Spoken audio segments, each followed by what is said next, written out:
नजमुद्दीन शेख साहब तजियाकार हमारे साथ मौजूद हैं।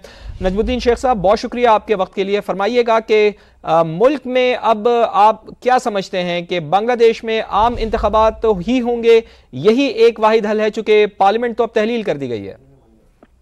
अब उनके लिए यही है कि कितने दिन में इलेक्शन करवा सकते हैं। और अभी तो जो फौज ने डिक्लेयर किया है कि अभी हर चीज हम कंट्रोल करेंगे और पार्लियामेंट को डिसॉल्व कर लिया है।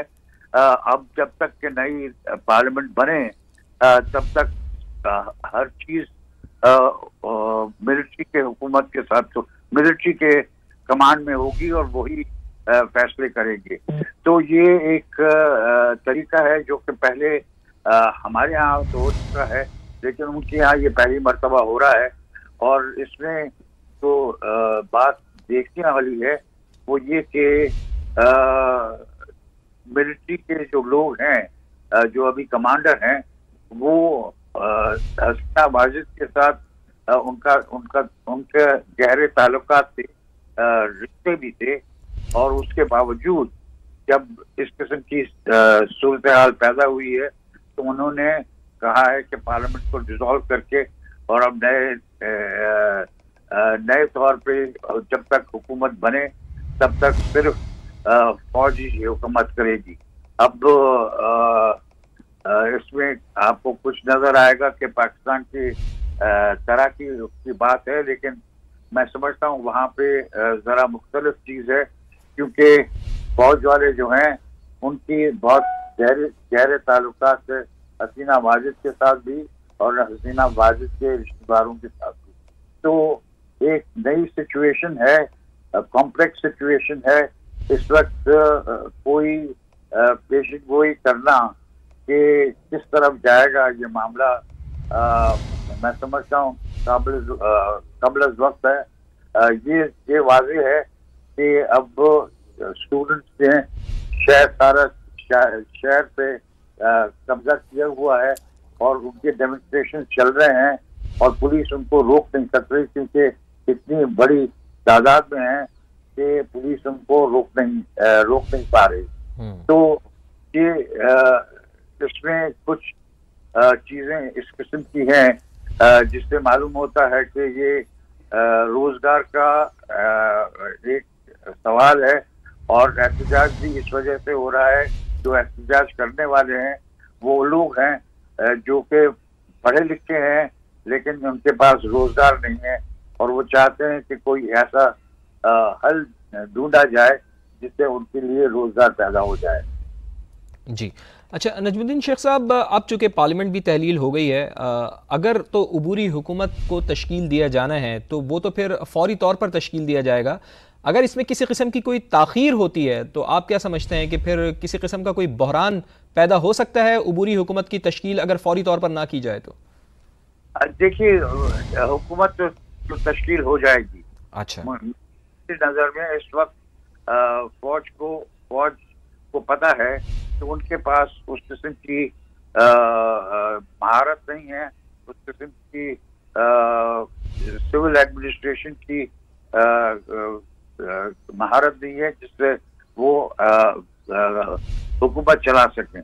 तो मैं समझता हूँ कि वो इसके लिए तैयार होंगे कि एक गवर्नमेंट बने जो कि ब्यूरोक्रेटिक गवर्नमेंट होगी, जिसमें सिर्फ अफसरान जो कि तजर्बे वाले अफसरान सिविल सर्वेंट्स हैं वो हुकूमत चलाएंगे कुछ वक्त के लिए, जब तक के नया दौर, नई इलेक्शन या और तरीका कार ढूंढ के और इसका हल ढूंढा जाए।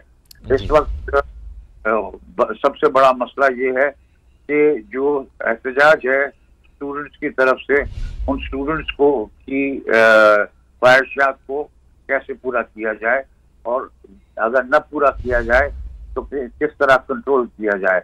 ये है मरहला जो इस नई इंतजामिया को, जो इंतजामिया मैं समझता हूँ बनाएंगे, उसको टैकल करना पड़ेगा।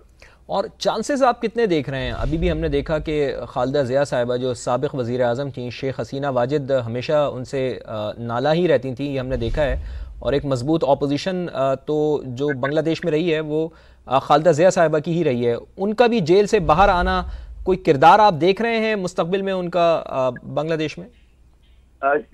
देखिए, मैं समझता हूँ कि इस वक्त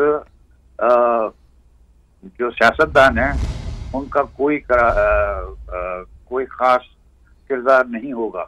किरदार का उन लोगों का जो कि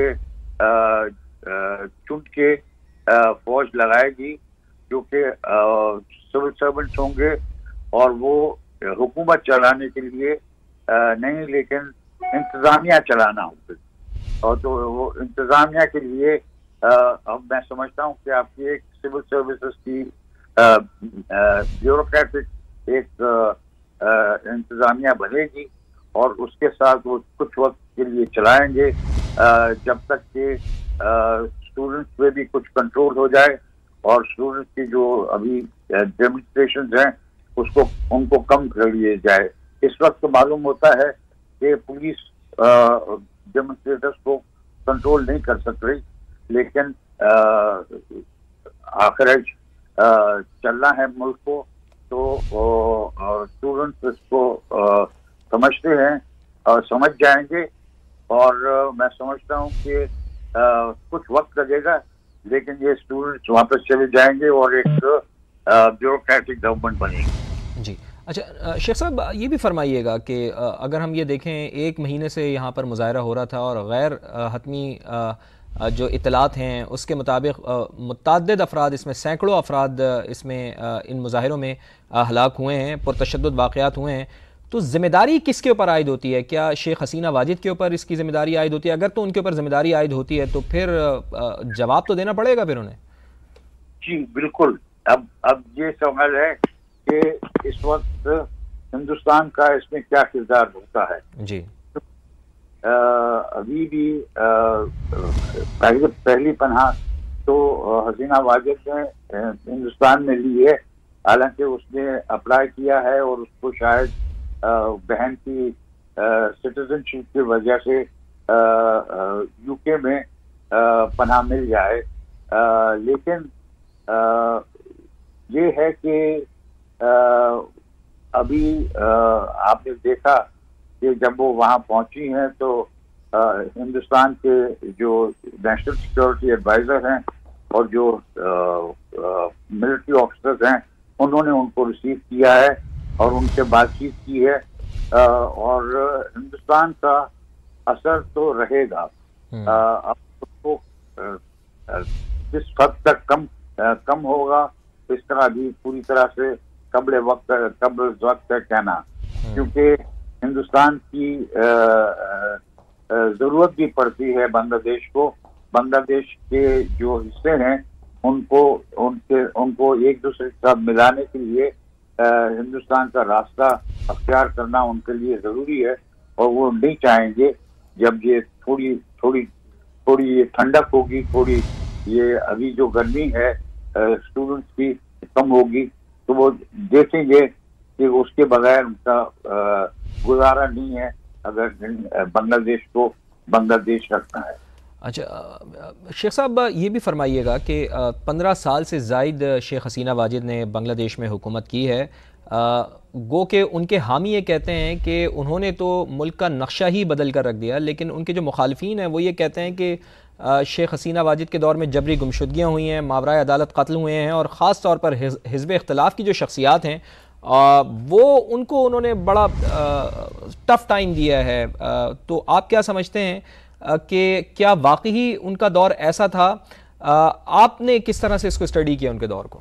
देखिए, मेरी स्टडी के मुताबिक तो हसीना वाजिद डिक्टेटरशिप स्टैब्लिश कर रही। उन्होंने इख्तिलाफ करने वालों को जेल में डाल दिया था या उनसे जो भी प्रोटेस्ट का तरीका था, एहतजाज का तरीका था, वो सब छीन लिए थे। तो हसीना वाजिद तो एक डिक्टेटर बन रही थी और उसकी वजह से भी जो आपको अनरेस्ट नजर आई वो बढ़ती हुई इस वजह से थी क्योंकि उनके मुखालिफ जो थे और जो मुखालिफ थे या जो चाहते थे से किसी की तब्दीली आए जी उन पे सही वाजिब के लोग बहुत सख्त इक़दाम कर रहे थे। बहुत सख्त इक़दाम कर रहे थे। बांग्लादेश की पार्लियामेंट तहलील कर दी गई है, सदर ने पार्लियामेंट तहलील करने के अहकाम जारी कर दिए हैं। नजमुद्दीन शेख साहब, आपका तज़िया हमारे सुनने वालों के लिए बहुत शुक्रिया आपका।